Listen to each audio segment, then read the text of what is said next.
लग्नानंतर होईलच प्रेम या मालिकेचा जबरदस्त प्रोमो रिलीज झालेला आहे. या प्रोमोमध्ये आपण पाहत असतो की माननीने इथे गुरुजींकडनं एक धागा आणलेला असतो आणि तो धागा काव्या आणि नंदिनीला इथे बांधत असते. तेव्हा काव्या म्हणते, हे सगळं काही काय आहे आई?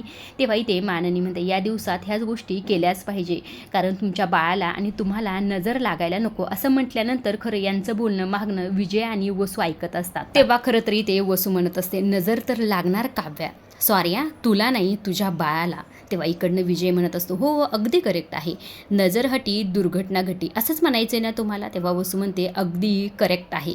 आता ह्या दोघांचा खरं काव्याचं मिसकॅरेज करण्याचा मोठा काहीतरी प्लॅन आहे बरं का. या दोघांनी कितीही प्लॅन केला तरी सुद्धा इथे काव्यासोबत पार्थ आहे आणि त्याचबरोबर तिची नंदिनी ताईसुद्धा आहे. त्यामुळे इथे यांच्या दोघांचा प्लॅन कधीही सक्सेस होणार नाही बरं का. आजच्या पुरतं एवढंच. अशा डेली मालिकेचे अपडेट जर तुम्हाला जाणून घ्यायला आवडत असतील तर आपल्या चॅनलला जरूर सबस्क्राईब करा आणि तोपर्यंत पाहत राहा लग्नानंतर होईलच प्रेम. धन्यवाद.